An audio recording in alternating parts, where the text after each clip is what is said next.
Good morning. I'm Sarah Craig, a member of our Unitarian Universalist Church of St. Petersburg, Florida. Welcome to our Sunday morning service. May our hearts be as warm as our August sun. Now, Paul and I just returned from a trip to the beautiful mountains of North Carolina, where we had the joy of hiking the trails and experiencing the magnificent vistas. On our last hike, we stopped for a while and just stood quietly. The fact that we weren't exactly sure where we were is not the point. The point is, we stood and we listened to the wind in the trees, to the insects and the birds, to the water rushing over the stones. Just quietly listening. And with that, feeling a part of it all. We light our chalice now as a symbol for our search for truth, our shared community, and our hope for growing the light of understanding and caring. Join, if you will, in the words of our covenant. Love is the spirit of this church, and service its law. This is our great covenant, to dwell together in peace, to seek the truth in love, and to help one another.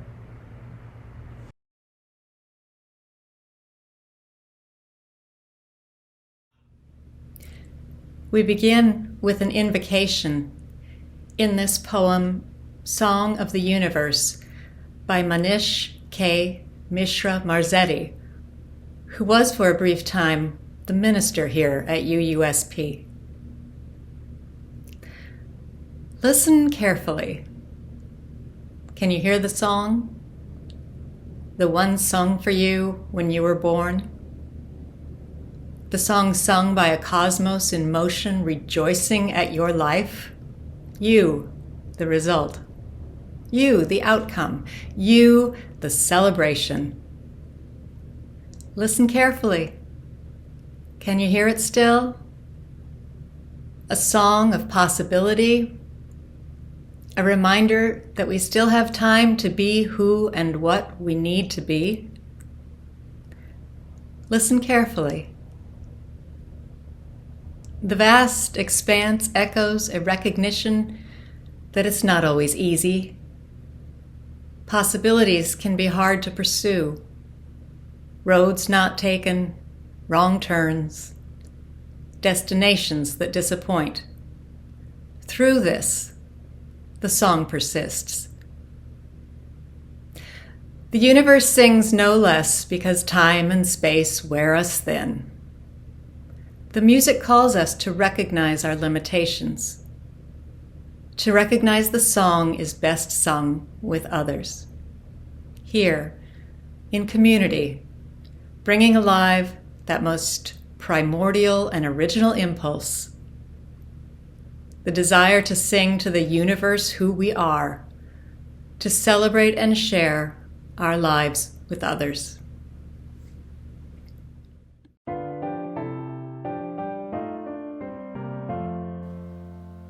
Do you hear, oh my friend, in the place where you stand, through the sky, through the land? Do you hear, in the heights on the plain, in the vale on the main, in the sun, in the rain? Do you hear,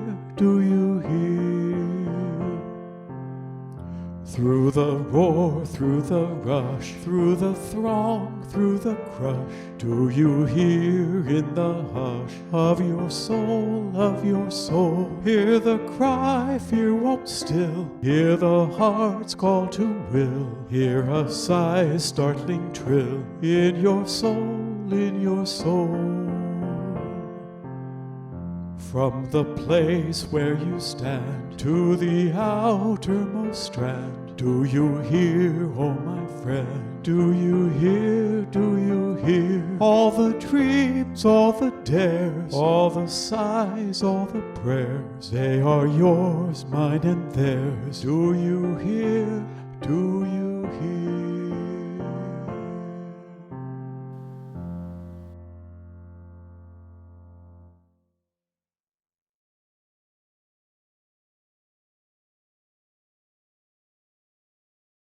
Hello, UU friends. My name is Janae Johnson. Now, a beloved community cannot exist without listening. And so we lift the art of deep listening as an essential part of our walk together. As we reach out to each other with compassion and empathy, we build trust and love between us.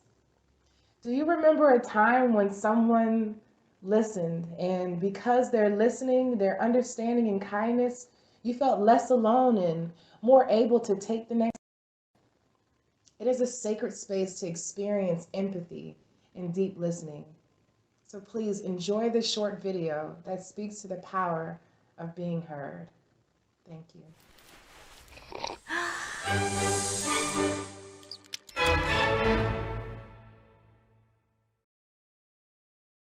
So what is empathy, and why is it very different than sympathy? Empathy fuels connection. Sympathy drives disconnection. Empathy, it's very interesting. Teresa Wiseman is a nursing scholar who studied professions, very diverse professions where empathy is relevant, and came up with 4 qualities of empathy. Perspective taking, the ability to take the perspective of another person or recognize their perspective as their truth. Staying out of judgment, not easy when you enjoy it as much as most of us do. Recognizing emotion in other people and then communicating that. Empathy is feeling with people. And to me, I always think of empathy as this kind of sacred space when someone's kind of in a deep hole and they shout out from the bottom and they say, I'm stuck, it's dark, I'm overwhelmed. And then we look and we say, hey, you can climb down. I know what it's like down here, and you're not alone. Sympathy is, ooh, it's bad, no, you want a sandwich? Empathy is a choice, and it's a vulnerable choice, because in order to connect with you, I have to connect with something in myself that knows that feeling. Rarely, if ever, does an empathic response begin with at least. Yeah. And we do it all the time. Because you know what? Someone just shared something with us that's incredibly painful, and we're trying to silver lining it. I don't think that's a verb, but I'm using it as one. We're trying to put the silver lining around it. So, I had a miscarriage. Oh, at least you know you can get pregnant. I think my marriage is falling apart. At least you have a marriage. John's getting kicked out of school. At least Sarah is an A student. But one of the things we do sometimes in the face of very difficult conversations is we try to make things better. If I share something with you that's very difficult, I'd rather you say, I don't even know what to say right now, I'm just so glad you told me. Because the truth is, rarely can a response make something better. What makes something better is connection.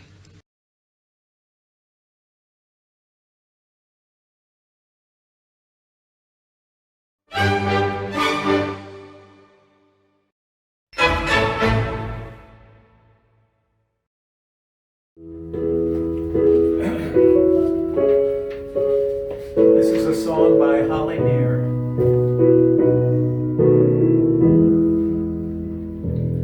I am open and I am willing, for to be hopeless would seem so strange. It dishonors those who go before us, so lift me up to the light of change. I am open and I am willing,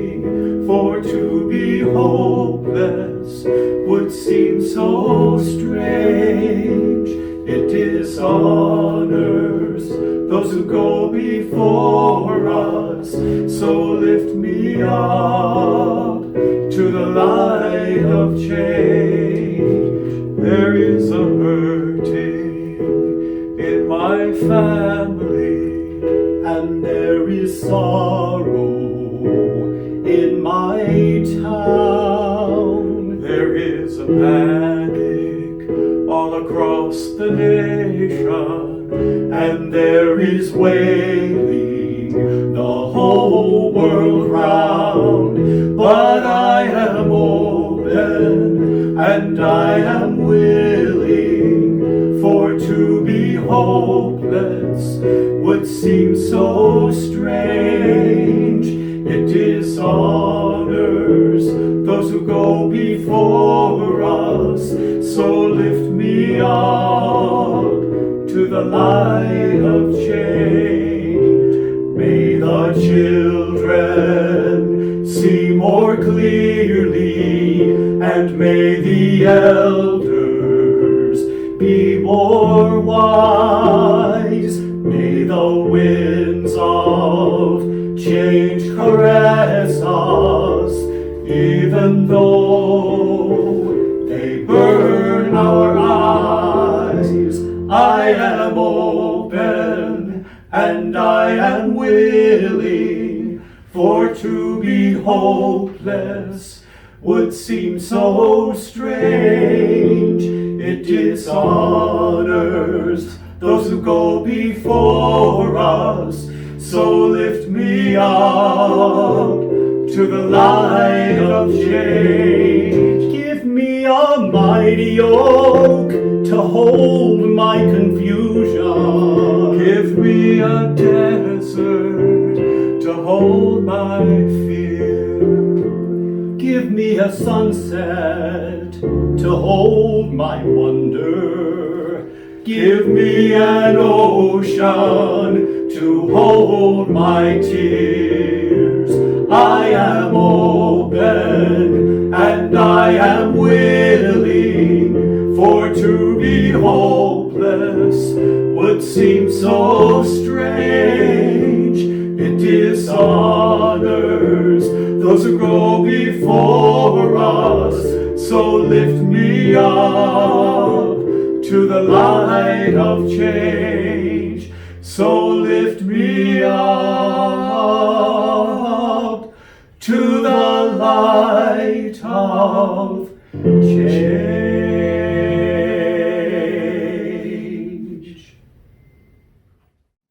Hello, friends.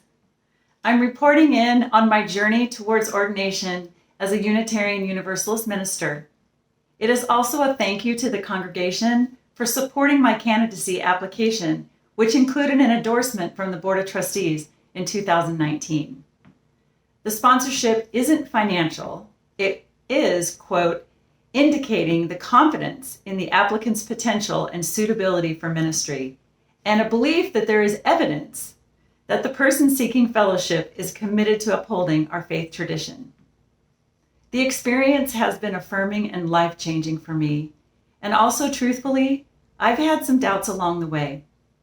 The process of personal formation and discernment does break you open in some ways. Knowing that so many of you are cheering me on, and more importantly, truly believe I will be a good Pastor Patty, helps me. One of my biggest lessons so far has been learning when to be quiet and what deep listening feels like and looks like. There is something about being quiet at the right time.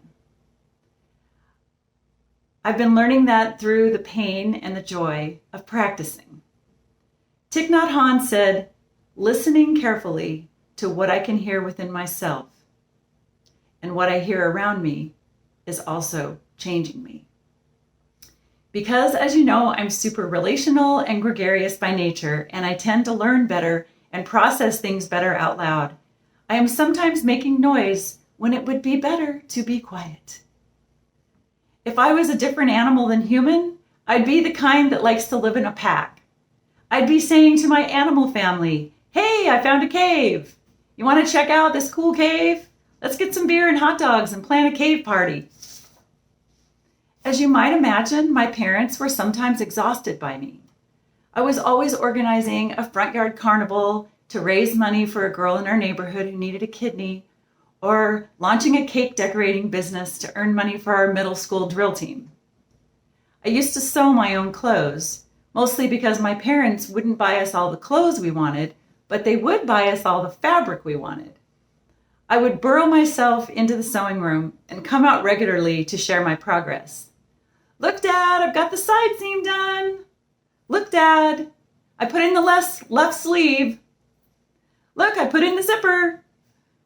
I remember my dad saying, Patty, why don't you get the dress all finished and then come out when it's done and do one final fashion show? Looking back, I know this was my dad really saying, how about being quiet and letting me watch the Saturday afternoon Western on TV? As an adult, I understand it's okay how I was. It's okay that I have the temperament I do. I like people and talking comes naturally. Listening has taken more work.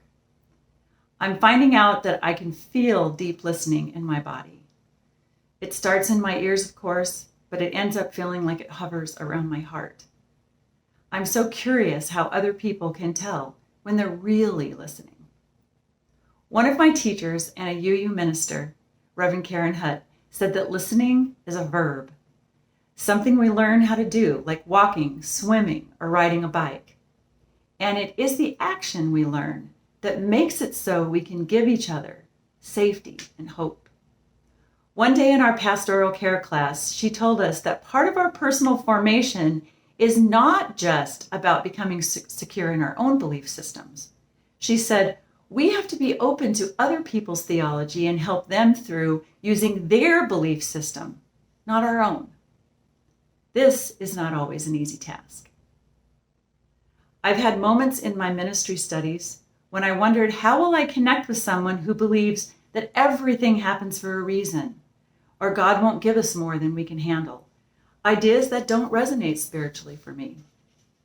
I'm helped by Reverend Hutt, who reminded me, quote, as a Unitarian Universalist, I claim a theology that recognizes that truth flows from numerous sources and that various religious paths can lead us towards a life of love and service. Karen believes that we are born and live as part of that creative, universal wholeness that is ultimately unnameable, which many do choose to call God. She goes on to say that her theology of spiritual care calls her to attempt to live daily with an awareness of a diverse and holy reality. This perspective is part of what I truly love about being UU. I was writing down my thoughts on this and deciding what I wanted to say about being quiet when I got a call from my son, and he gave me permission to share this. So he was in really bad shape. He was feeling overwhelmed and anxious and in tears. His work schedule had changed. His meds got all mixed up. He needed to go out of town for his job, and he felt like there was no way he was going to manage it. I took a deep breath. I had that feeling I'm guessing we've all had when someone you love is hurting and you want to say just the right thing. I sometimes start giving suggestions. He sounded so alone and unsure. I said, I'm so sorry, and I'm glad you reached out to me. And he cried more and got out a quiet, thanks, Mom. And then more silence. I said, I want so much to support you. What would be helpful to you right now? Silence.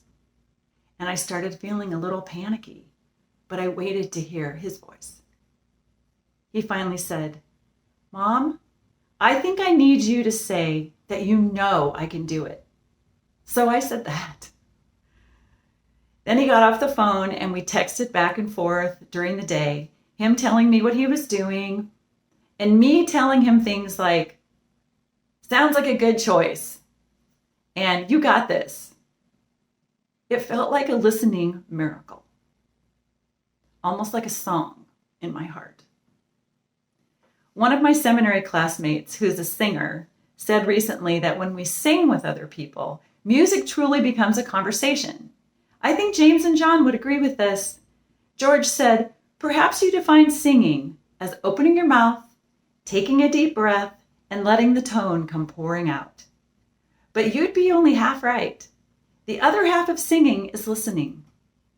No ensemble worth hearing can sing in tune or in sync without listening to each other.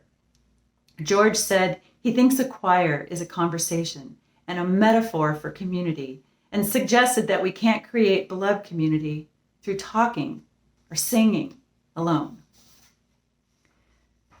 So this is what I'm learning about when to be quiet, and it has required me to be open in new ways of thinking about what kind of listener I am and what kinds of situations make listening really hard for me. When is listening hard for you? So let's end with a little time together being quiet. If you're home, maybe move towards a window a little bit or a door so you can hear what's happening outside. If you're in the pews at church, maybe center yourself. Relax your feet on the floor. Notice your breathing. Maybe breathe in and out a few times. Let's listen for a few moments to the larger world. Pay attention to what you hear.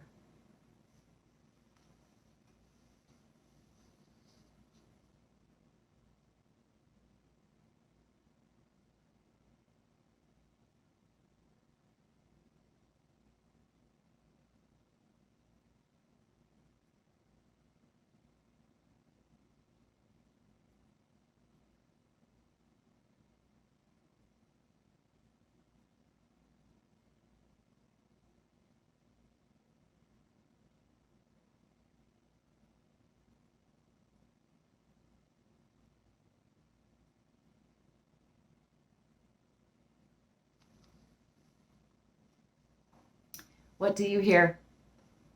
A bird? The breeze going through trees outside? A car? What do you hear in yourself? What are the sounds of your house or your neighborhood? What are they like? Is there anything you hear that surprises you? Do you hear anyone crying? Do you hear anyone laughing? Can you hear the celebration of yourself and each other? I hope so. And I'm glad I'm in community with you. To keep our congregation thriving, may we remember our connection to one another. And let us not forget our contributions to support the means to those connections. If you're watching today on a mobile device or computer, please hover your finger or cursor in the upper right corner of your screen and click on the I in the small white circle. You can also donate at uusp.org under the Giving tab, or by sending a check to the church office. Many thanks.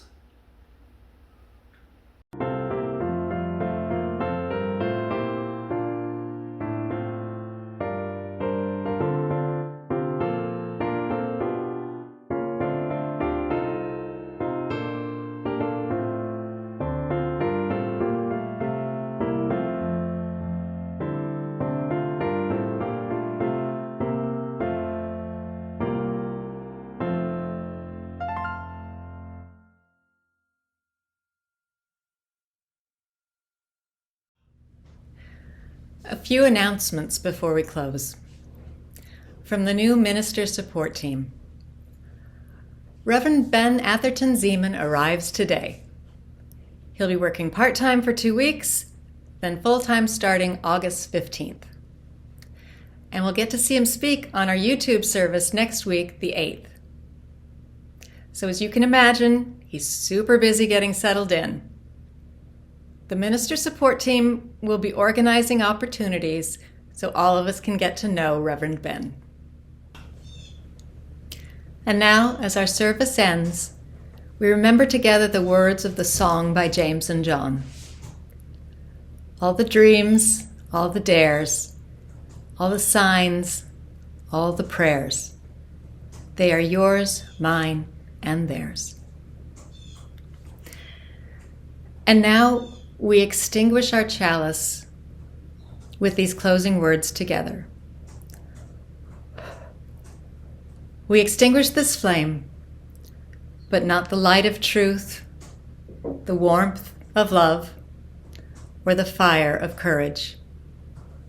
These we carry in our hearts and out into the world.